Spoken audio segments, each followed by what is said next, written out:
কত ভয়ঙ্কর কথা! এই আয়াত দেখলে পরে মনে হচ্ছে আল্লাহ তাআলা কত কাহার, কত জব্বার তিনি, কত কঠিন তিনি। আমরা শুধু মনে করি রহমান আর রহিম। না, আল্লাহ তাআলা কাহার, আল্লাহ তাআলা জব্বার। এই আয়াত তার বড় একটা প্রমাণ। সম্মানিত ভাইয়েরা, সম্মানিত বন্ধুগণ, সেই জাহান্নাম থেকে বাঁচতে পারাই হলো আমাদের সবচেয়ে বড় চ্যালেঞ্জ। আমরা জাহান্নামে যেতে চাই না জান্নাতে যেতে চাই? জাহান্নাম না জান্নাত?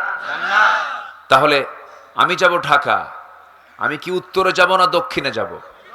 বলেন বলেন, ঢাকাটা কোন, পীরগঞ্জ থেকে কোন দিকে?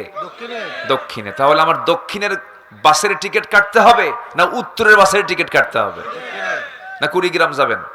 কুড়িগ্রাম গেলে কি ঢাকা কাছে হবে না আরো দূরে হবে? দূরে হবে। তাহলে আমাকে ঢাকায় যেতে হলে দক্ষিণের বাসগুলোতে চড়তে হবে। উত্তরের বাসে চললে আমার ঢাকার যাওয়ার পথ আরো কি হবে? বিলম্ব হবে, দেরি হবে, ডেস্টিনেশন আরো বেড়ে যাবে।